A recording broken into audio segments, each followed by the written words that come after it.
Welcome to More Than a Refresh, podcast about data and the people who wrangle it, or conversations with the most interesting people you've never met. Today, we are recording from North Carolina, Oakland, California, and Bellingham, Washington.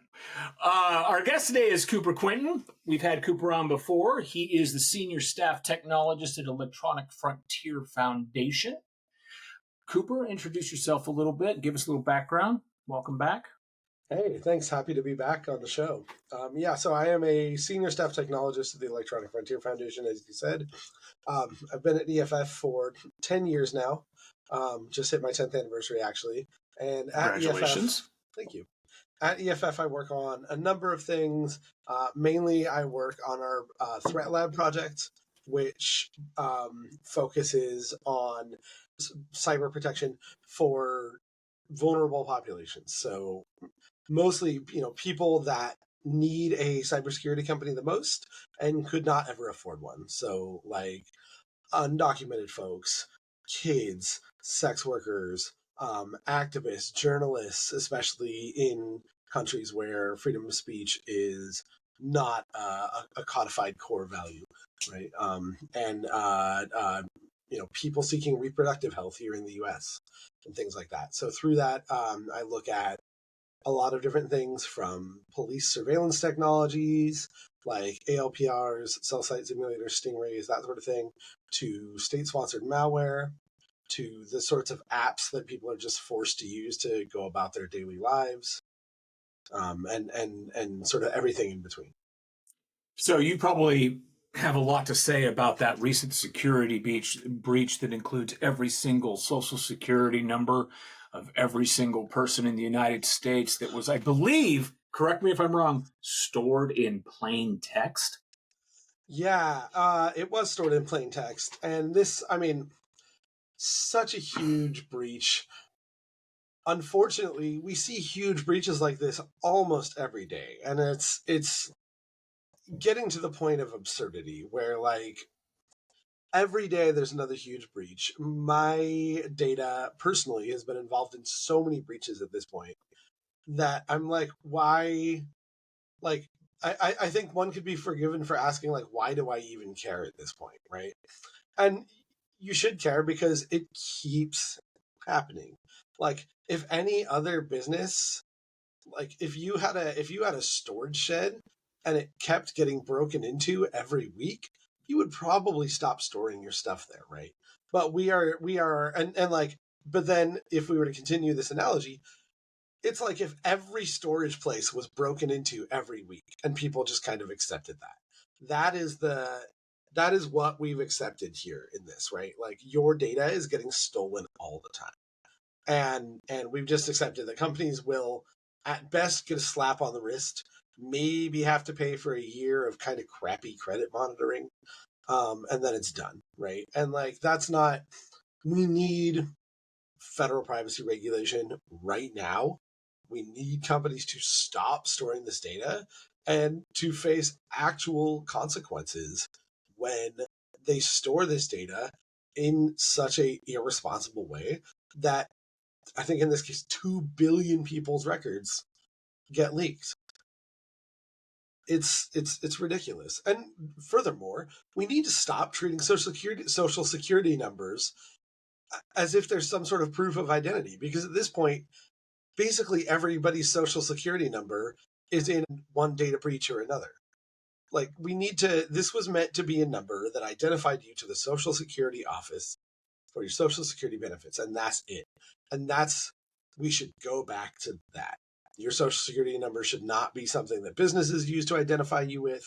Your Social Security should not be construed as some sort of like factor of proof of who you are just by knowing your Social Security number. Like there's nothing good about this. So we need to rethink this whole system.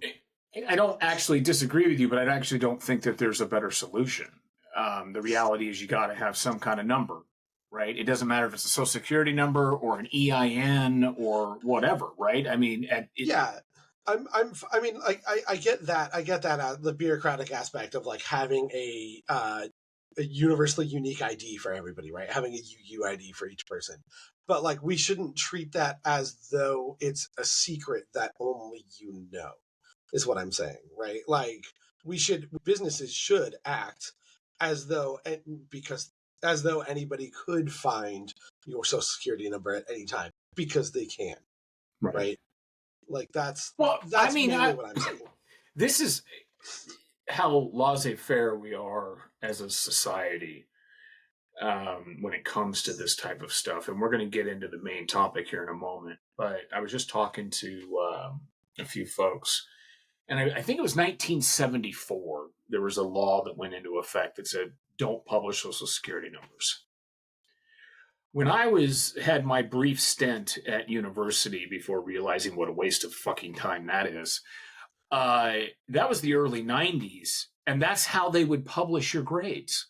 You'd walk up on the wall, there's your student ID was your social security number, and it'd be just published right there, right? And this is the 90s. This is 25 years after, right, this law was passed. I don't think, I mean, there are people, yourself, myself, we care. But it's kind of like the people, you know, it's kind of like people who vote, right? They don't think about who they vote for. They're not thinking about the policies. They're not thinking about whether the politician is telling the truth or not. They don't. It's just like this blind acceptance. Well, this is blue, I vote blue. This is red, I vote red. Instead of actually a consideration of, well, right now, the red is trying to ban books, right? That's a terrible idea. Now, there's good stuff on. I want to be clear. There, in the real red world, not the cult red world, there is good stuff. But this whole banning books is not one of them, right? And there's right. I try to pretend there's good stuff on the blue side, but I have a hard time with it. Yeah, I mean, I agree with a lot of stuff on the blue side, but things like sales taxes, right? Like, there's a lot of like regressive flat taxes that punish the poor a lot more than the rich, right? Like, those are the sorts of things where I'm like, yeah, you should actually like think about, like, just because your local Democratic PAC endorsed this, like, do you actually support poor people having to pay more for goods and services relatively than rich people do? Like, I don't think you do.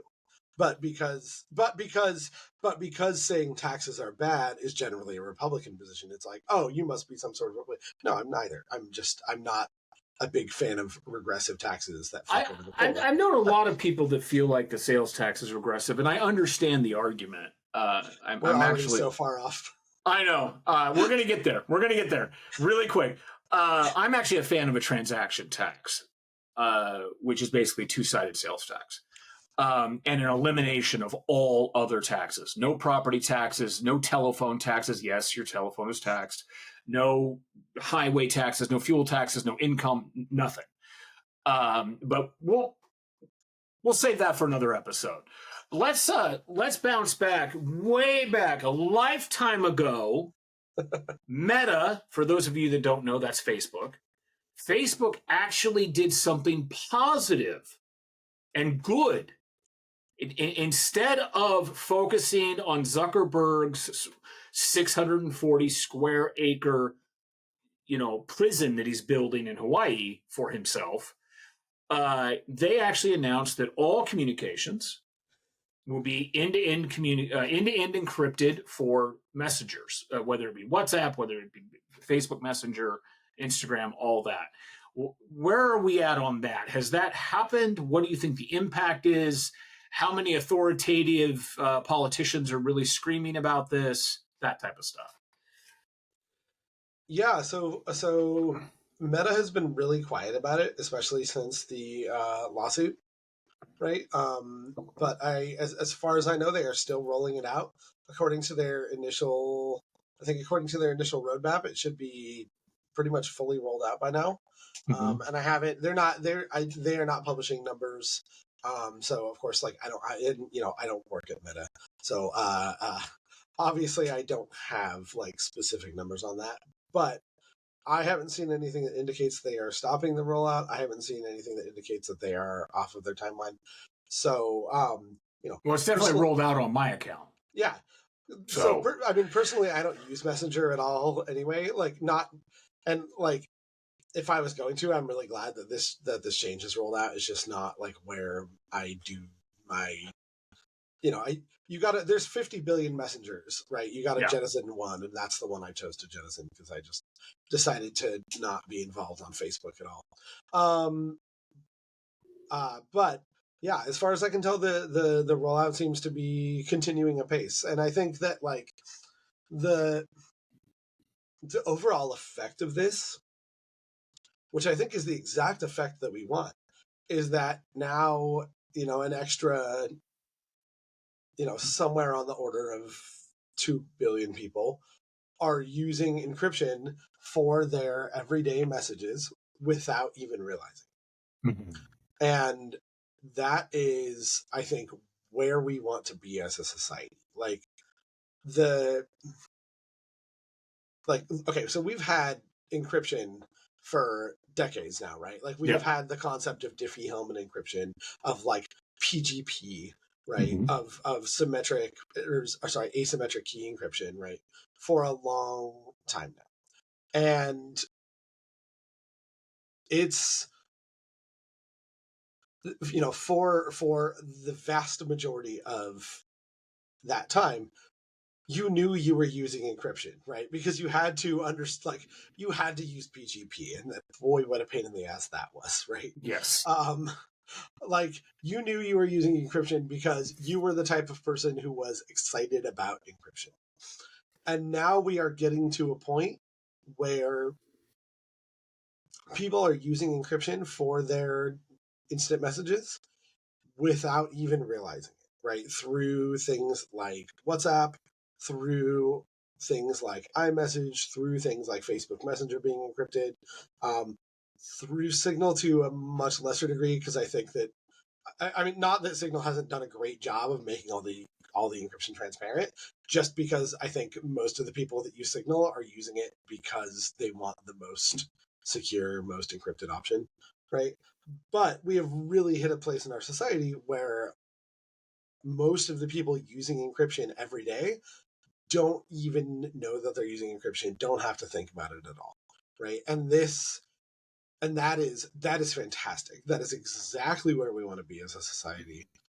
We've also gotten there with HTTPS for websites, right? Like that is just now the default, right? You almost never visit a unencrypted website anymore. Well, and your browser will scream at you if it's not encrypted. Yeah, exactly. Which is exactly where we should be. So like, I think it's great. I think the net effect, like, on people's daily lives is almost zero, as it should be, as like I think was Facebook's goal.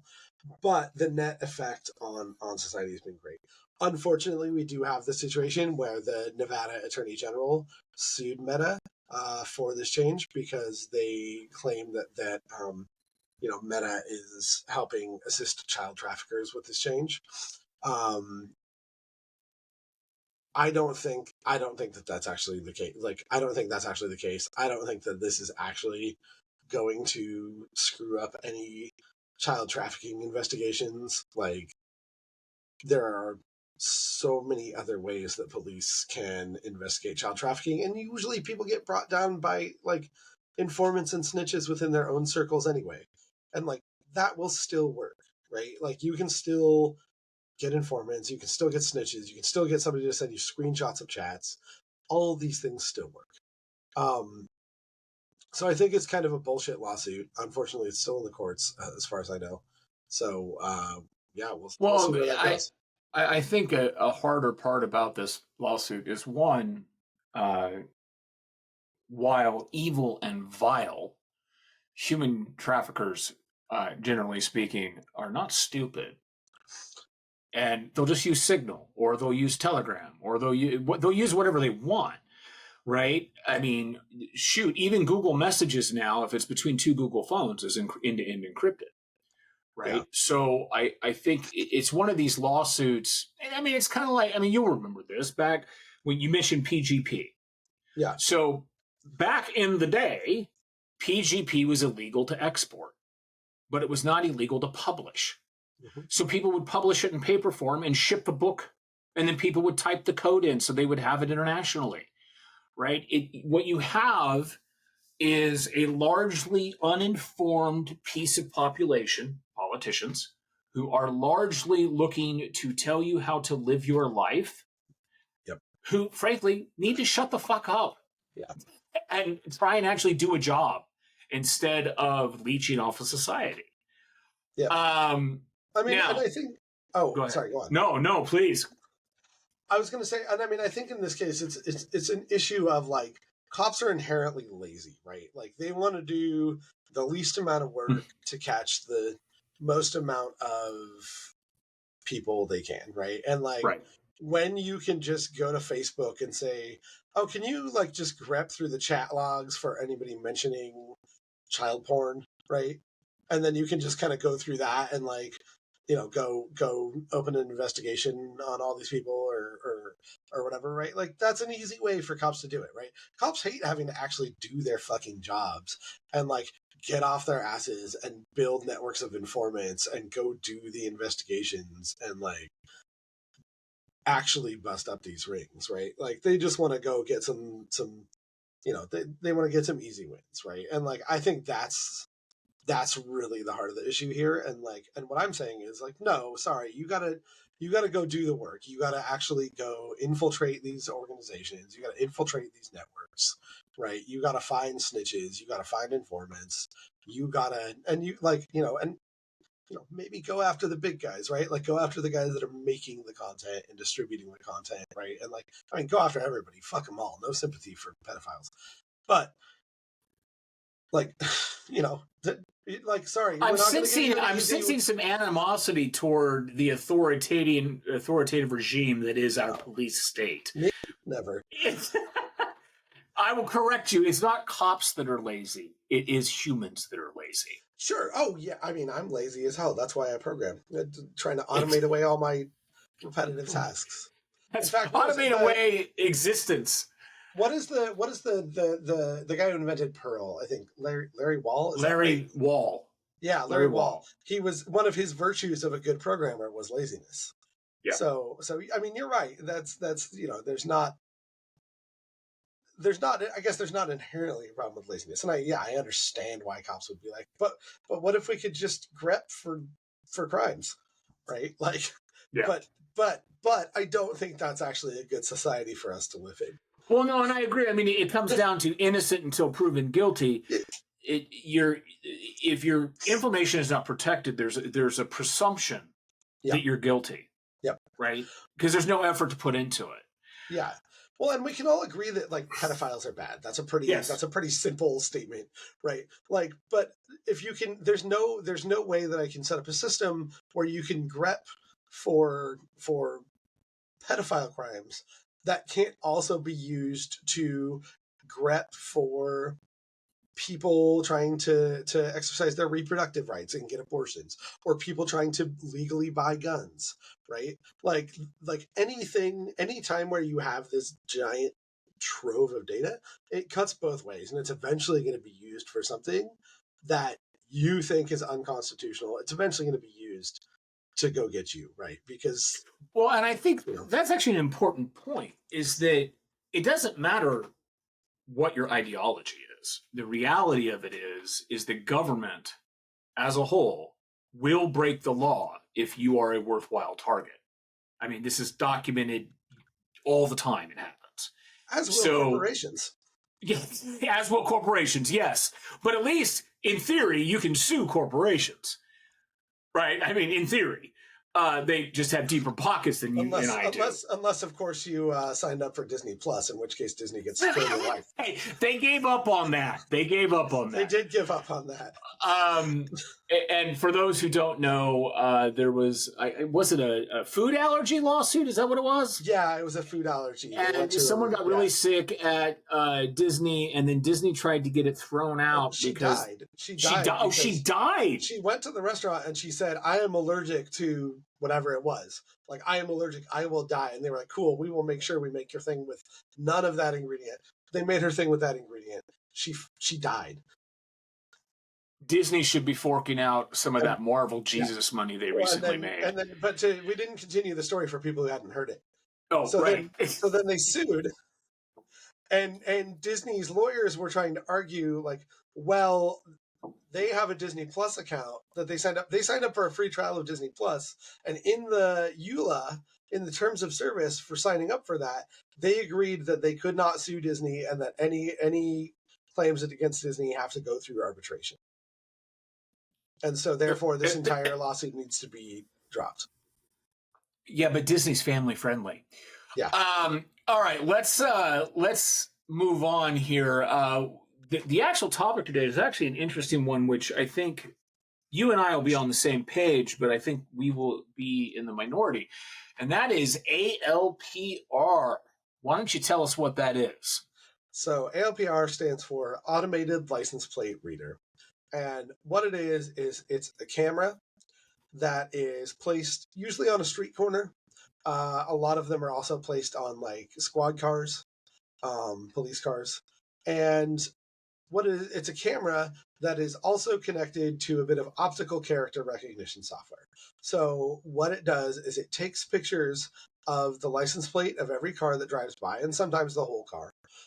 And then it uses optical character recognition, which is a very basic form of machine learning, to turn that image of the license plate into the actual, ASCII representation of the letters and numbers of the license plate.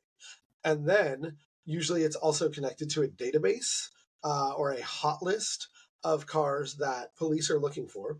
And it can check that license plate number against that hot list. It can just record that license plate number, what time it saw it, what location, what direction it was traveling, right? And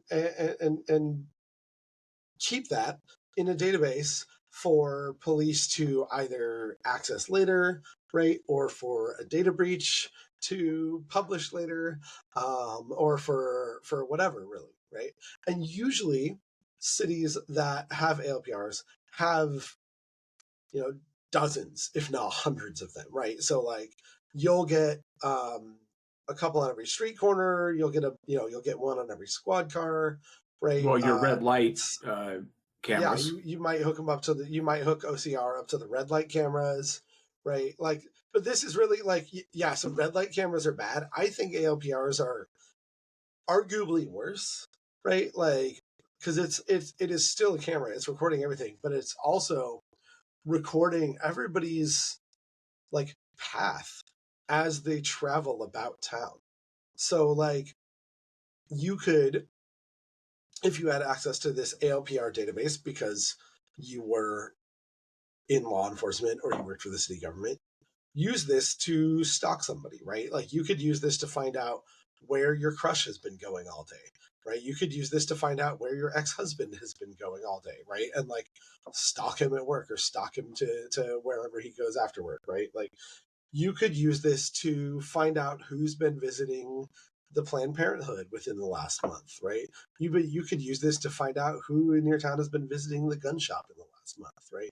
Like, and yeah, the police will tell you that you could also use this to find out who was at the scene of a crime, right? Mm-hmm. Like you could use this to find the license plate of, who was on this block where a shooting happened at 2 a.m, and which direction they drove away, right?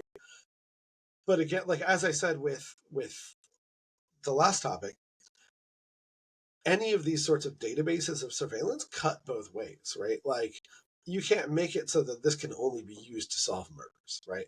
It can also be used for can and will and has been used for all of these other things, right? Stalking, persecuting, freedom of speech, making kind of, sundown towns, right? Like a lot of like gated communities or subdivisions are like putting these at the entrance to the subdivision so the HOA can know everybody who enters and leaves their town, right? Or their little township, right? Their little fiefdom. And I hate HOAs, but it's all good. It brings out the libertarian in me, I gotta tell you. HOAs are the worst. I can go off about HOAs. Yeah, well, so can I. I mean, I won't buy property that has an HOA, period. No, the interesting argument here is that, as a society, and I've seen some raging, screaming Karen politicians unable to form a thought without the froth about safety of children. And as a father, okay, I'm going to put that out there. It's not like I don't have kids. I do understand about safety of children. But the reality is, while ALPR as it sits may or may not have legitimate benefit, it will be abused. That's the problem. And we will continue to move forward. And if you don't believe me, just look at, say, London. It is impossible to fool around with your girlfriend or your wife in a dark corner in London because they don't exist, because they're surrounded by cameras. Mm-hmm. Right? You should be able, as a consenting adult, if you want to go diddly in a park, as long as there's no one around, no one needs to know that's happening. Right? Period. But they will know. And what they'll know, and here you go, here's this, for real life situation, let's talk about a woman being abused by her husband. Right? Yeah, I'm not going to die on the public sex hill, but there's definitely that's not the point. I'm not talking about exhibitionism. I'm talking about for sure. A relative understanding of basic privacy. Yeah. Right. Exactly. Now, I'm not suggesting that, you go out in the middle of Central Park and do what a lot of people in Central Park do. I'm suggesting that we don't need to be surveilled for it. We shouldn't be surveilled 24/7 all the time, everywhere we go, everything we do. Like, people deserve private moments, right? And freedom of movement, right? Freedom of movement is an important aspect of freedom of speech, right, and freedom of expression that doesn't get talked about a lot as much. But when you're surveilling where everybody goes all the time, that is, in my opinion, a real damper, a real chilling effect on people's freedom of movement, right? What if I, what if I, take my wife to the Planned Parenthood, right? What if I take my daughter to the Planned Parenthood, and then the, Texas Attorney General decides that he is going to try to prosecute every woman in the United States, if ever they should come into Texas, who has ever had an abortion, right? And so he asks the California police to send over their ALPR logs, right? Or some other state. California has actually made efforts to ban police from sharing ALPR logs outside of the state, which has had some success and some not so much success, right?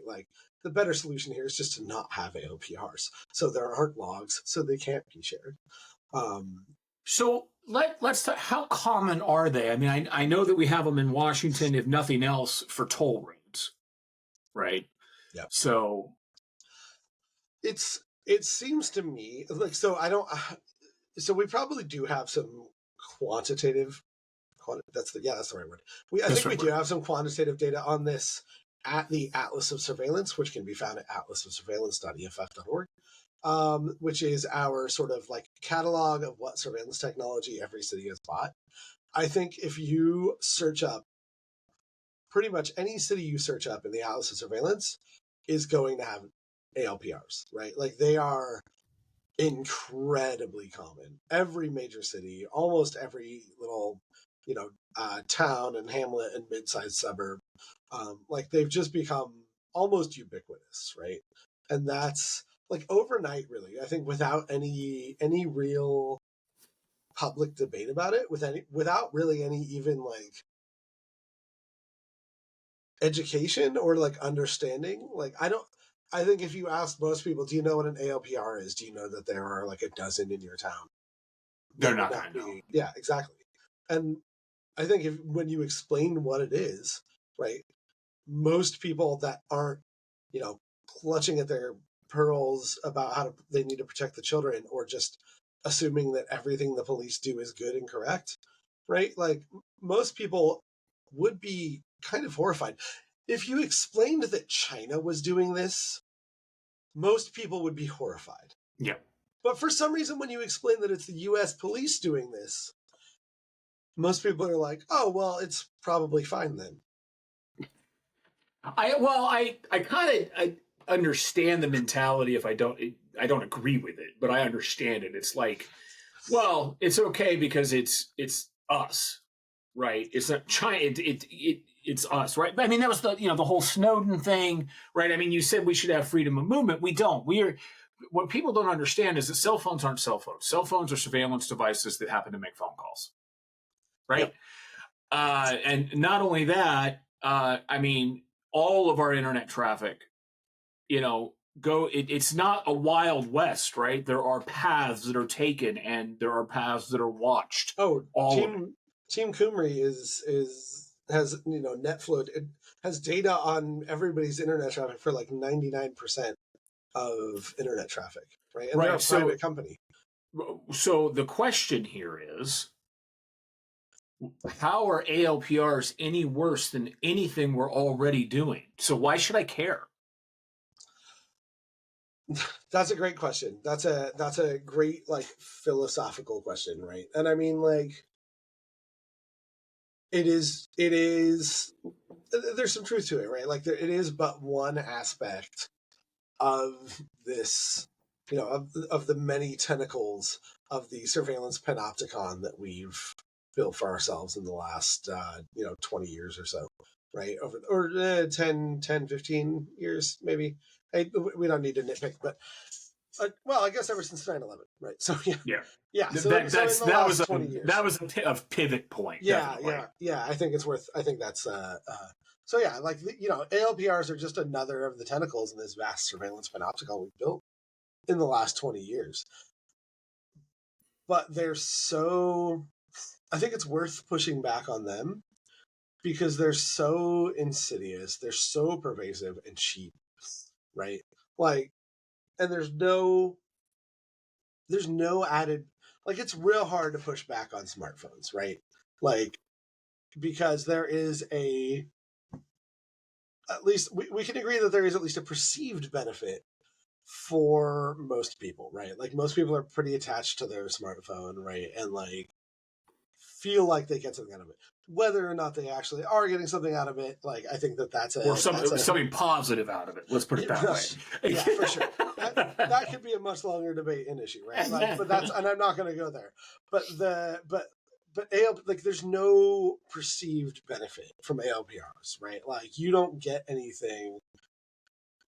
The only perceived benefit is that, like, maybe crime will be lowered somehow, right? Because police will be able to arrest more people, which isn't how crime statistics work at all. But people think it does.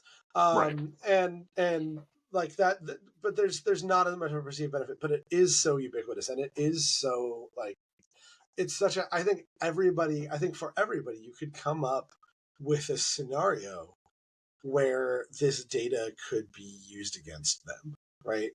And like, I think it really does affect us all, right? Like, if you're right wing, right, you should be concerned about this being placed outside of gun shops or like Christian churches, in case the Christians are ever persecuted, right?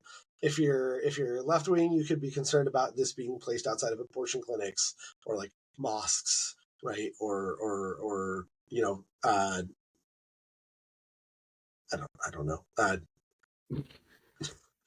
Or like, I don't know, outside of like, LGBTQ community centers or whatever, right? Or like gay bars or whatever. Like, that would be, I think there's concerns here for everybody, right? And it's like, how much do you trust your local police department, right? To know where everybody in town is at all times, right? So it's interesting. First, now I've had my fair share of run-in with law enforcement my entire life, whether it be for me or for other people. And since we last talked, I actually had a very scary situation where, for the first time in my life, I actually had to not use, but well, I did use it, but I didn't shoot. I had to make my gun known, Mm-hmm. right?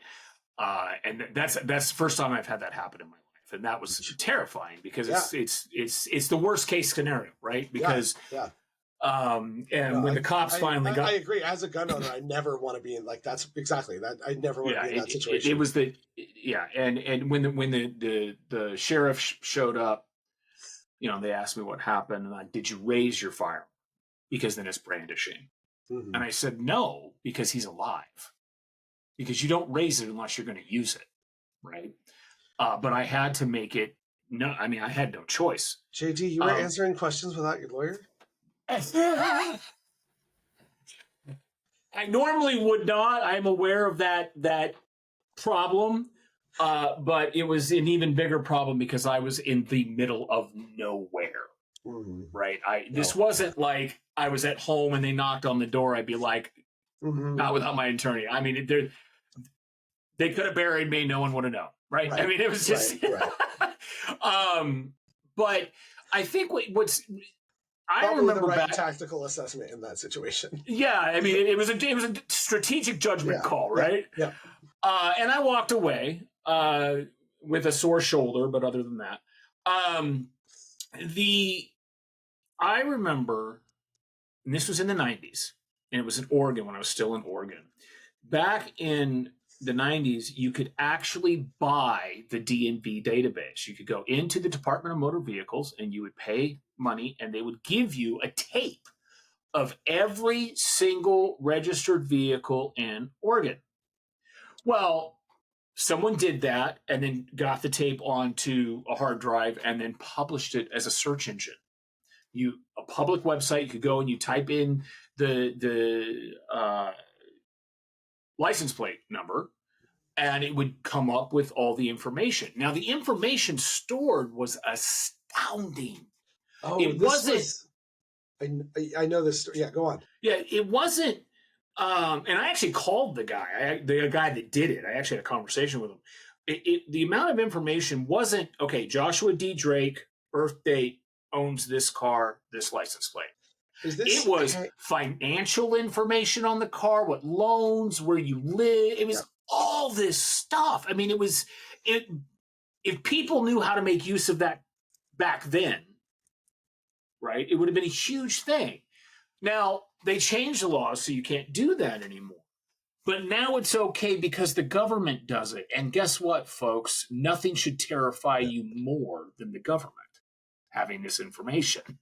Because you don't know who's going to win. We don't know if it's going to be the anti-LGBT hate monger. We don't know if it's going to be the anti-free speech wingnut. We don't know who, because all it just depends on how people are deciding to vote after how much liquor they've had to do it to actually get themselves to vote. So I'll push back a little bit because I think that private companies having this is in a way worse than the government having this, right? And right now you have Flock Safety, who is the biggest ALPR provider. They control almost all of the ALPRs in the country. And so they have access to this data for the entire country.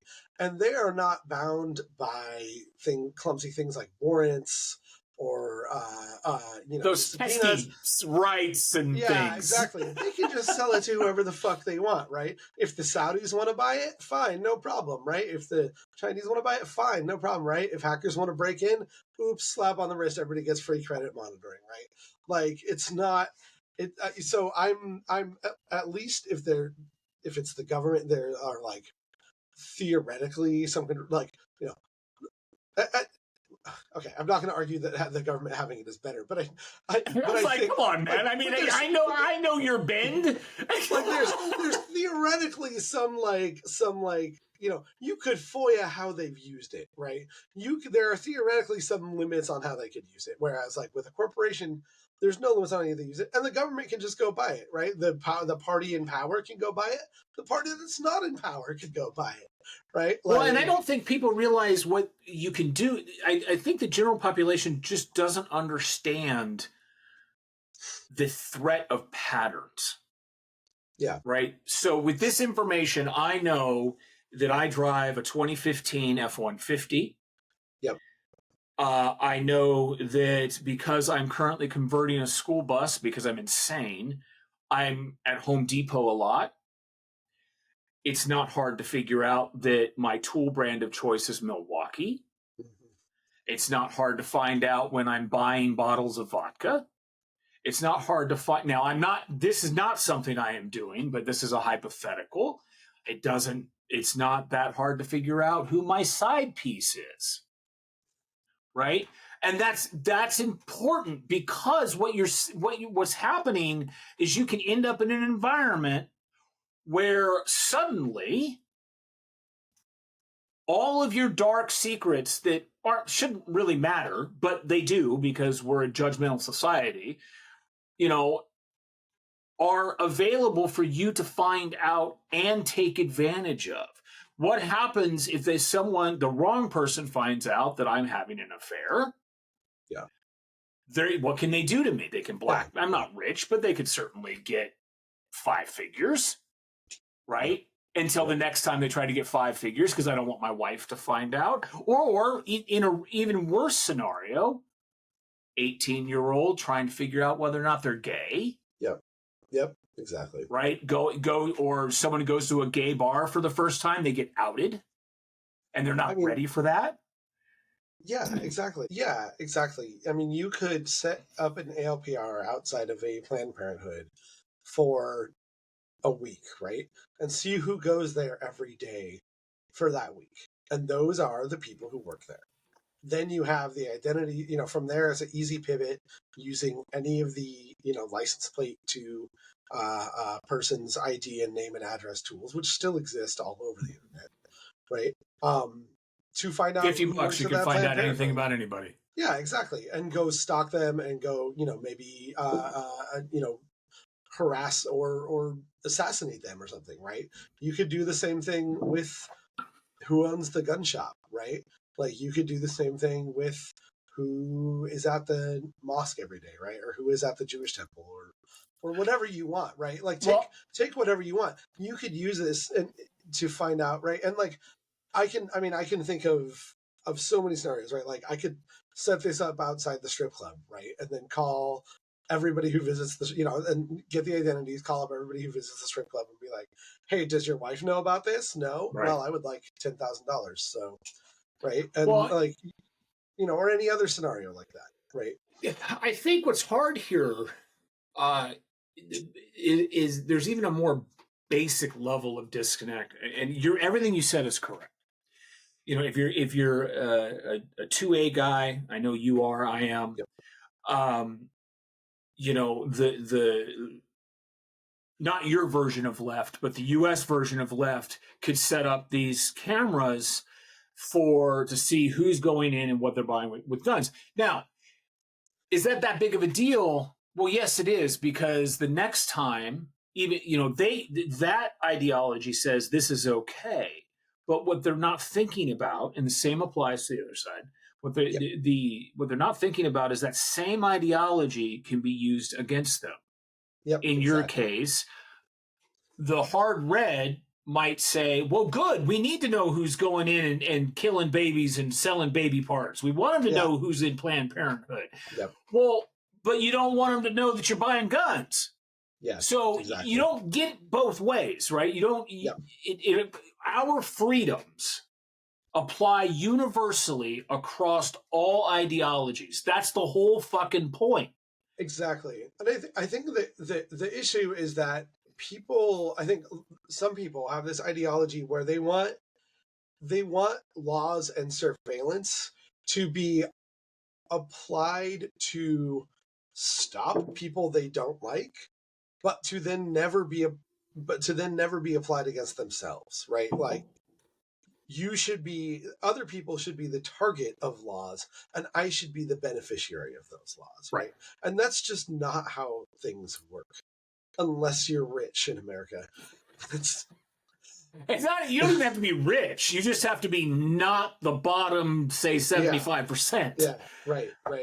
but that's not how things work, and that's not a society we should actually strive for, right? Like that's not actually a good or healthy society, and that's for most of us. Again, yeah, like you said, not how things work.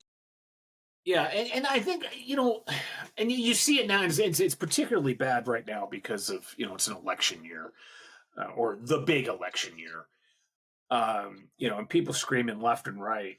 And I think we really need to, with all these technologies, what is the problem we are solving? Does that problem violate our rights? Right? Yeah, Period. And if there's legitimate problems that these license plate readers can solve. I have no doubt. And I can think of a few. That doesn't sure. mean, right? It doesn't mean that you get to trample on my rights, my wife's rights, your rights, right, to do it. Yeah, And what a lot of people, and I think we may have touched on this last time, what a lot of people don't understand is because they'll say, well, they need a warrant. No, they don't.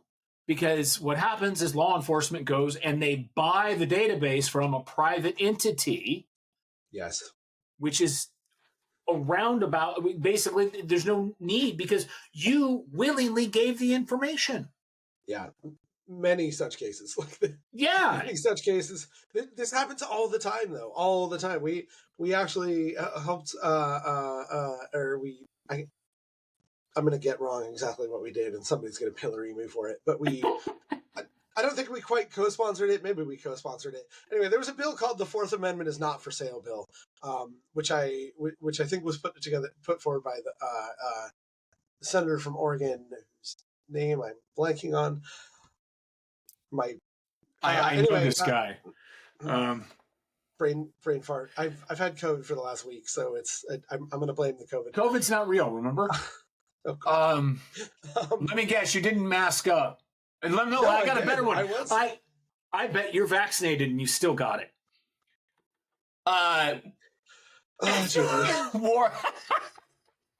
Warren. Actually, no, it was Ohio, wasn't it? No. Oh, maybe was that who sponsored? It was Ohio. Yeah, Warren Davidson from Ohio. Oh, okay. I totally misremembered it. Then I thought it was Oregon. Anyway, the Fourth Amendment is not for sale bill. It was a great bill. It would have stopped police from getting around Fourth Amendment requirements for warrants and subpoenas and judicial oversight, which they do all the time, right, by buying data from data brokers, right? Or sometimes by getting it for free, right? Like by requesting data from ring camera owners, right? By getting data from Flock Safety and other ALPR companies, by getting data from other companies that just ingest everybody's cell phone locations constantly and just have a giant database of where everybody has been for the past 4 years, right? And they can just go buy this data for super cheap. And they do it all the time. And it's such a huge loophole in the Constitution, right? It's such a huge loophole in how everybody thinks things should work and how we all agree should work. And it needs to be addressed. And I very rarely advocate for more laws, but we really do need a federal privacy law. Like we really do need a comprehensive federal privacy law. We need to put this data broker industry out of business. Right, like it won't happen because Pelosi's making too much money off of it. Look, you can't even argue. You're like, I shit. No, no, it's not just Pelosi. Look, I'm trying to convince my finance guy to invest in the ETF that tracks Pelosi's trades because they're up some crazy amount. Like 20% if I traded like Pelosi, are... I would be a multimillionaire 5 times over. She's the only person I know that consistently beats the market. But no, so I agree with you. I think, and I will also say this is, and not going to get into whether or not all the decisions are good or bad, but one of the things that has come out of SCOTUS recently was it's basically impossible to not be a felon. Right? We are overburdened with laws, and I think what we really need to go back to is the basis of it all, right? To me, I'm not a lawyer, but to me, it is a violation of the Fourth Amendment. It doesn't matter that I gave my information willingly. It is a violation of Fourth Amendment for authorities to be able to buy my information. Period. Yeah. Right. It doesn't matter. It doesn't matter. Yeah, you got it. If you want my information from a private party and you are law enforcement, you must get a warrant. Period. Yeah, agreed. Fully agreed. And I mean, okay. Yeah, I mean, the main thing here, so ALPR as a general thing, I mean, I've become numb to it, right? It's like I know it's there. There's nothing I can do about it. But what we're really talking about is this baseline of acceptance that we're just cogs for the system to abuse. We've I remember what I was going to say. In regard to all of us being felons, right? Like, It's really easy to become a felon. It is really easy to become a felon, right? And felons have almost the entirety of their rights stripped away, right? Like even once you've repaid your debt to society, right, and served your time or whatever, you still can't vote. You still can't get a job most places, right? You still can't participate in society in a lot of important ways. There's a really fantastic book about this for any listeners that are interested called The New Jim Crow by Michelle Alexander that talks about how easy it is to become a felon and sort of like what the consequences are for you and for your family and for society once you become a felon. And I highly recommend it. It's, that goes into, abuse of power. And one of the things that is difficult, we don't have a rehabilitative system. Now, granted, if you break the law, you should have to have consequences for that, especially if it's a just law. I am a huge fan of jury nullification. Yes, same. Yeah. I don't serve on juries because first words out of my mouth are, I'm a huge fan of jury nullification. See, that's just bad tactics. You should be serving on juries. You don't say shit about jury nullification unless you're asked about jury nullification. Yeah, but then I have to sit on a jury. I'm lazy, like you, right? I mean, so hey, last time I was called up for a jury, I sat on it and I didn't say shit about jury nullification. But while you should have consequences, you should also have rehabilitation. And rehabilitation includes the ability, and there are some states that allow this now, but the ability to get back your rights, your ability. Frankly, I don't think it's anybody's business. If you have served your time, employers don't get to know you were 5 years incarcerated. Well, and I fully agree. And I mean, frankly, jail is, at least in its current form in the U.S., is the worst form of rehabilitation. Like, it does nothing for actually like making a person a productive member of society. It often leaves people worse than they were when they went in, right? Like we have our system is very focused on revenge and punishment, right? And yes. I would love to see one that was actually focused on like restorative justice and helping helping out the victims, helping out the perpetrator become like, actually atone for what they did wrong and like help themselves fix whatever is wrong with them, that they can become a like whole person in society and like actually contribute to society again, right? But we're so far from that. Well, and we are, and look, I'm no soft on crime, bleeding heart person, but I am very much an anti-authoritarian person, and I do believe while there are some crimes that you don't get out, right? Period. Mm-hmm. I do believe there's a lot of crimes out there that you're kind of like, okay, they served 5 years, they can no longer buy a gun. Kind of understand that maybe especially if it was a violent crime. They can't vote, they can't get a job. Well, what the fuck do you expect them to do? They're just going to commit crimes so they can go back to jail, because in jail they're getting 3 hots in a cot, right? Yep. Yep. And then we're paying for them, right? We're paying for them, and also they get to be near, almost free labor for corporations, right? And I mean, it's insidious. That is actually the goal, I think, for a lot of you know, corporations and tough on crime people. Like, they would love to see everybody in jail so they can just extract free labor from everybody, right? Or like, if people aren't in jail, they can come out as felons, and then the only jobs they can get are like gig worker jobs that pay shit and have no rights at Amazon or Uber or whatever else, right? And like, I think that is actually the end goal of late stage capitalism, is to force us all into such desperate situations where we will happily work for pennies, right? And have no rights, because that's the only way. Well, I mean, we're already seeing it. I mean, we're seeing a great adjustment in wages. Lower wages are coming up, but the upper, not rich wages, but the upper wages are coming down. And you're seeing it we're both in tech. You're seeing it in tech quite a bit. Our field's been decimated.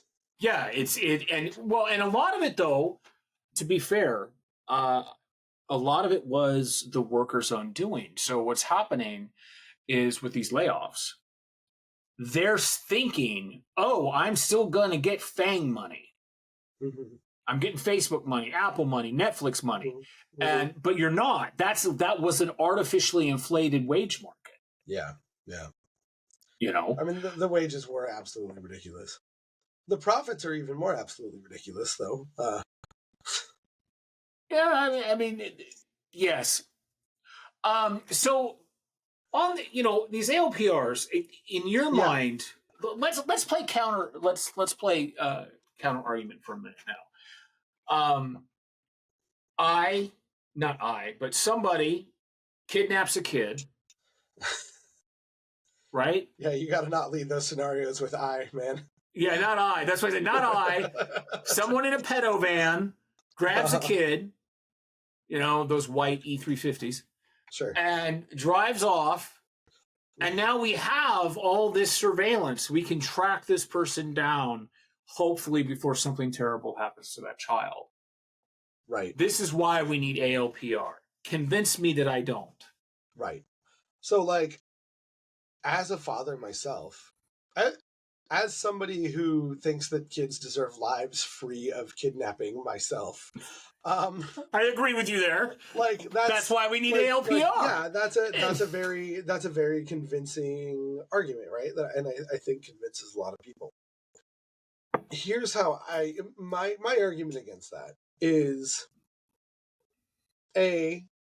people can replace their license plates, right? Like, you can pull over and swap license plates, right? If you're really that invested in this, right? You can pull out and jump in another car, right? Like, there are ways that are not legal necessarily, but there are certainly ways, and clearly you've already demonstrated a willingness to forego legalities if you're kidnapping children, right?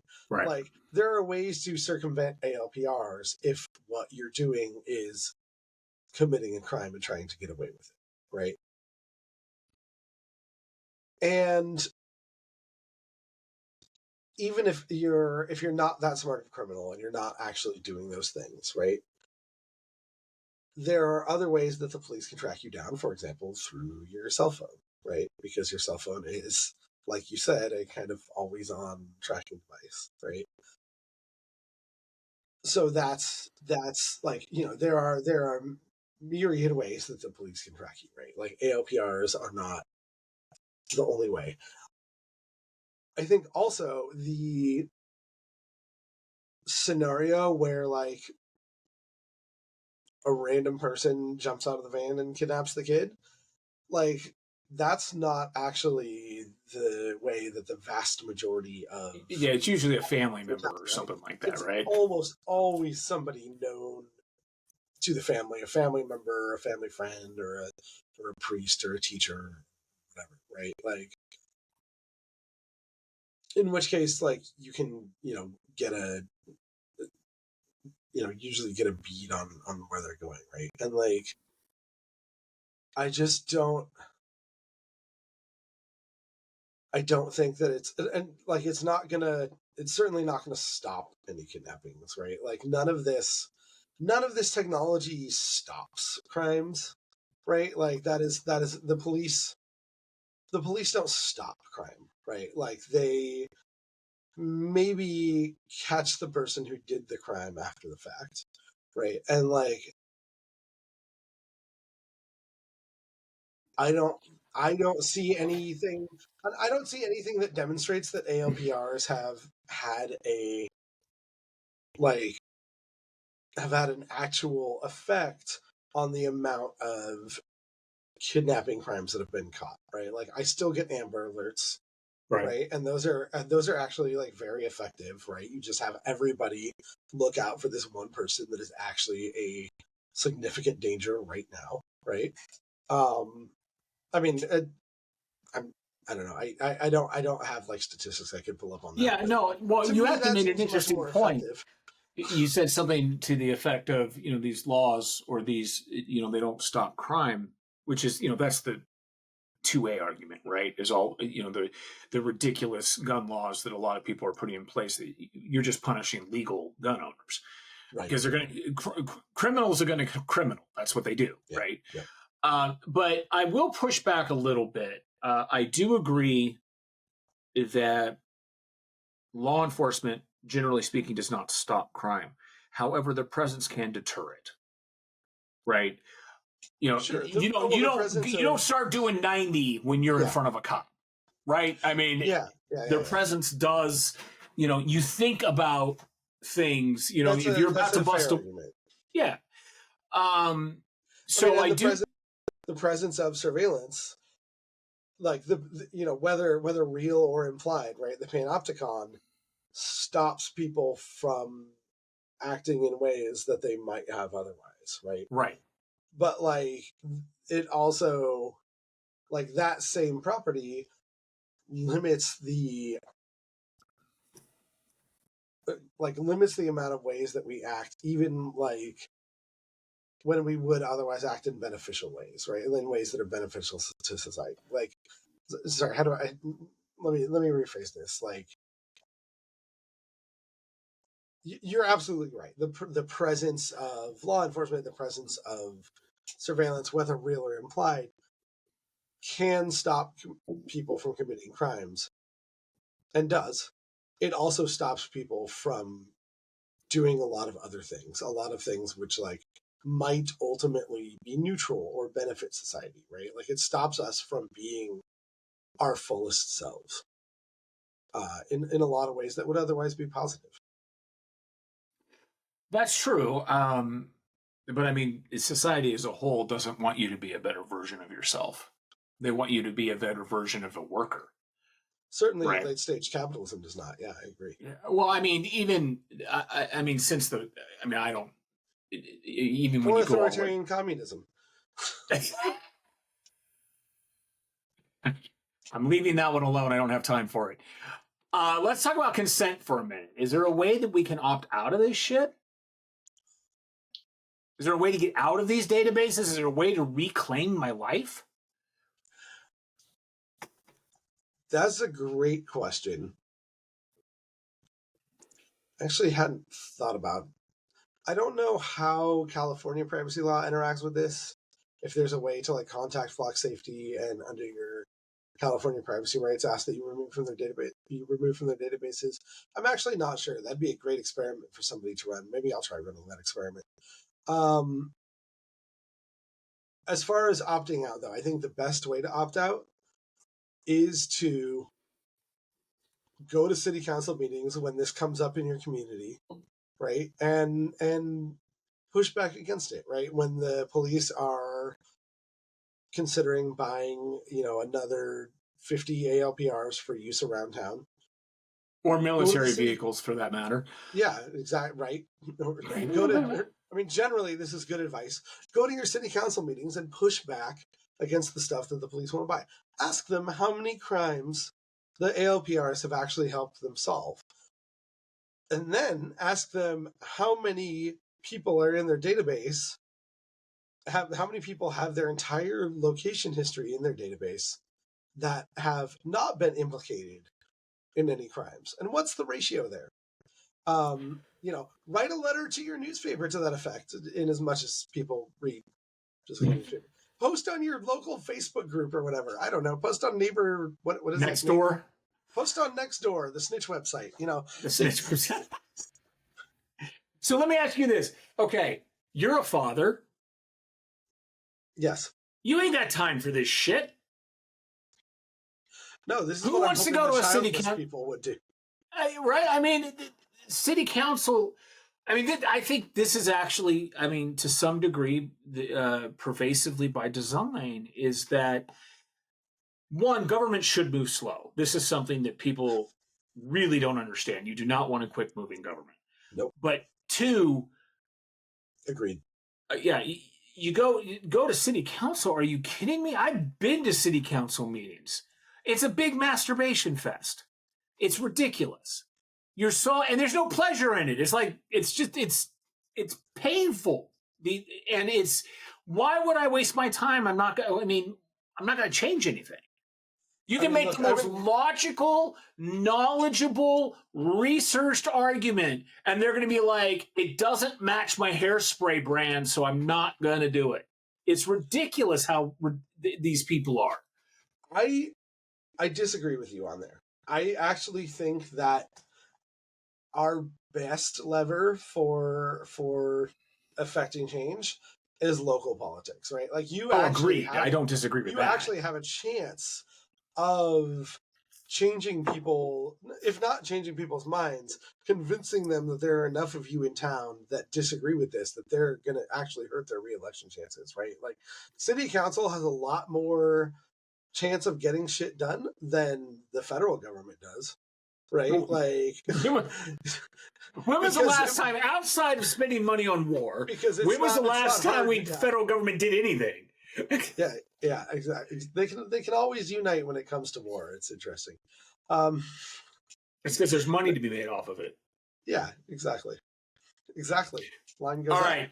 So last question. No, I think people should go to city council meetings, especially if you don't have kids, right? If you got nothing else to do on a Thursday night, right, and your choices are, watch reruns of reality TV or go to the city council meeting, like, those are. Why not go check out the city council meeting, right? Like, go. So I'm going to push back on that. If your idea of a good time is watching reality TV, please don't go to the city council meeting. Hey, I know a lot of really smart people who their preferred way of turning their brain off for a little bit. And we all got to have a way to turn our brain off. Oh, no, yeah, absolutely. For me, for some people, it's reality TV, right? Yeah. All right, so last question. What is there a viable alternative? I mean, when you take into account, obviously we don't like the right violation of this technology. But what's is there a viable alternative, or what's the fix? I think that, okay, so like if you argue and show successfully that, like, this is the best way we have to quickly catch and stop a violent kidnapping, right? If you could make that argument in good faith and show that, then, so we need ALPRs so that we can stop the violent kidnapping that happens, 5 times a year in our state, right? Or whatever it is, right? Like, however unfrequently that happens. Okay, so only turn on the ALPRs when that happens, right? Don't record the data. Don't save it forever, right? Like, save the data anybody who you're not looking for, just drop that data immediately, right? Like, if you have to save the data for evidentiary purposes, only save the data of the person that you're actually tracking, right? Like, turn it on for a very specific car at a very specific time. Turn it off once you no longer need it. Throw away all the data that's not pertinent to the investigation, right? Like, and only keep the minimum amount that you need for the minimum amount of time that you need it. So that is the way I could see this. That is the compromise which I think I would be willing to. So basically, Amber Alert goes out, boom. Yeah, Amber Alert goes out. Every squad car turns on their ALPRs. Plugs in this license plate. you only get hits for that license plate, right?